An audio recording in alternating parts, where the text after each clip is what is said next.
So you just have a feel and get yourself organised. It's more how to get hold of the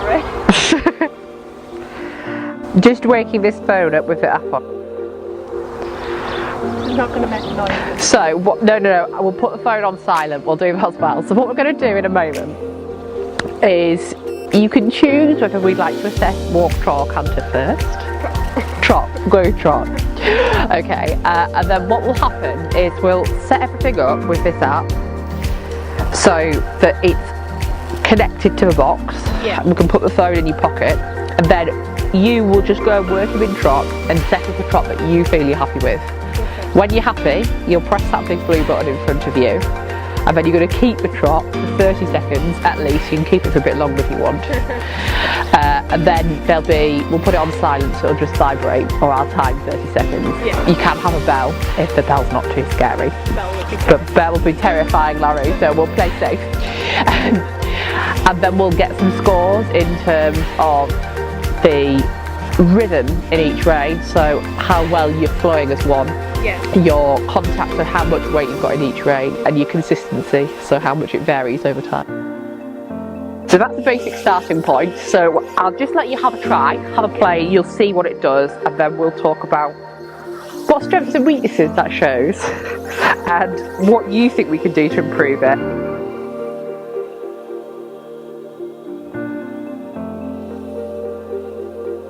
Right, so we're doing a trot first.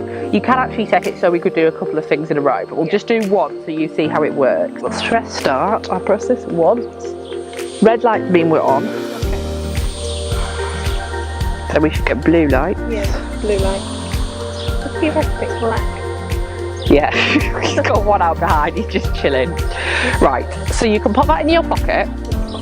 Whatever pocket you like. Okay, so go and set up a trot you're happy with.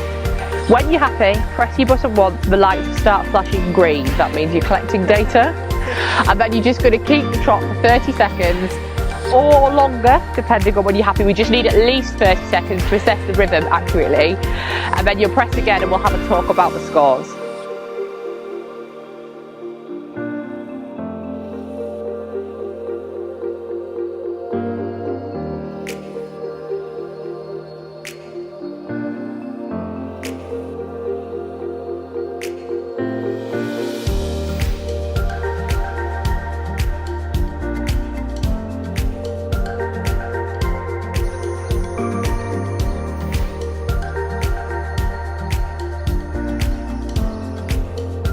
Yeah, if you press the button, then when you're ready, just keep the trot until you press the button if you can. Okay, so it's 6.54 out of 10, so that's not too bad. Trot's hard, so that's actually a very good trot score. Now, your contact was very good in both reins. You had slightly more weight in your right rein than your left, but not a massive difference. Your rhythm, so your flow with the movement was actually better, interestingly, in your left rein than your right. And it's your left, which hand is, it's the left hand that you twist. And so you're actually...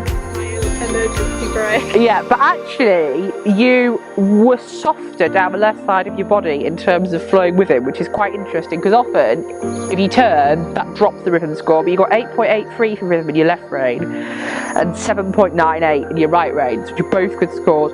Your lower scores were your consistency scores, so we take an average weight of a rein every second, and look at how much those 1 second blocks go up and down over time.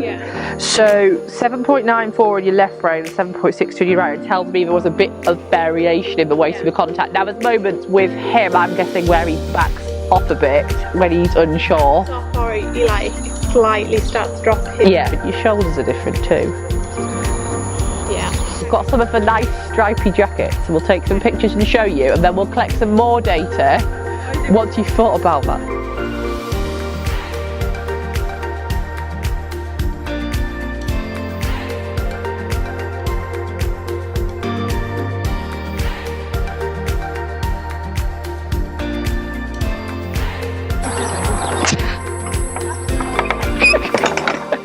What was that comment?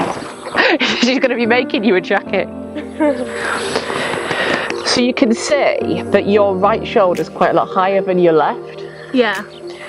and you also tend to come slightly more forward with your left shoulder. Now your flow is actually better in your left side when we looked at that, so it's almost thinking, yes, stretching your left side slightly, but not being quite so square. I almost wonder whether because you've got the issue with that hand, you end up overcorrecting and you're getting slightly stronger through your right arm and your shoulders coming too square. So roll your shoulders a bit.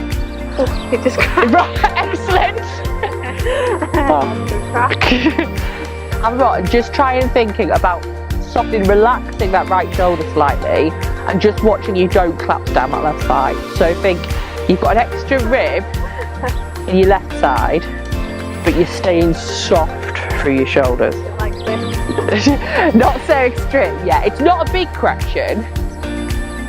See, that now feels like I'm leaning. Right, no, you are slightly, that's slightly too far. Right, that's straighter. Like that feels weird.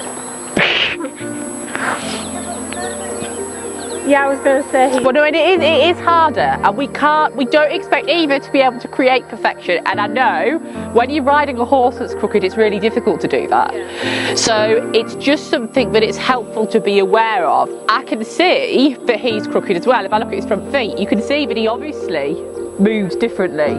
Good and straight before when you stood still. Right, there's fine. And just allow that right hand to come forward as well. So we're going to have a little practice ride like that, and then we'll collect some more trot data and see what it does to the scores.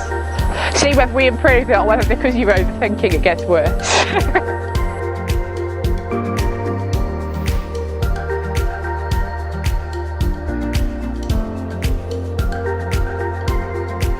There you are.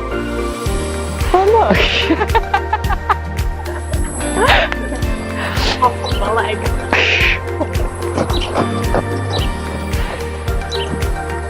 Right, now that's quite interesting, but he was heavier in your left hand that time. Really? And that pulled the score down.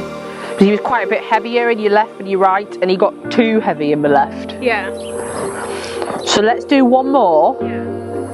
And watch for if he starts to be heavy. He was much more consistent. He was more consistent in the heavier contact, but he was sitting on you rather than carrying himself. So you know you said you have no intention of carrying yourself today.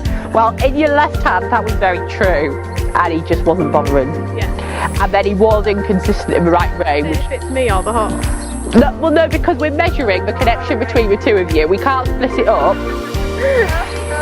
Halfy, it's a partnership, all right? Yeah, so that's the deal. So we'll do one more, and he can carry it himself. Are you listening to this, Larry?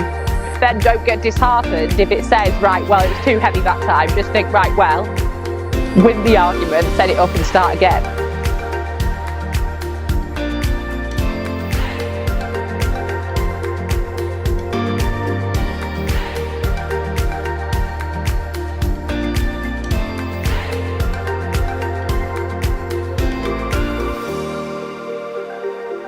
You can ride whatever shapes you want within one gait whilst you're collecting data. So if you feel at any point it's helpful to pop him on a smaller circle or anything like that, then do so. He's got to stay focused on you, which I feel that he's just thinking he's put his effort in for the day now.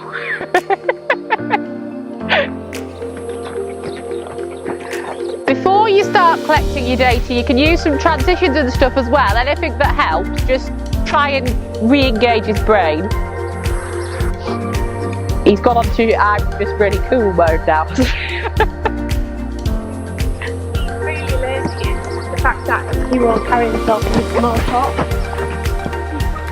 But there's nothing to say you can't, for example, use the smaller trot to get him where you're happy with, and then whilst you're collecting your data, make your life easier by being in a sensible but slightly bigger trot. Right now, so the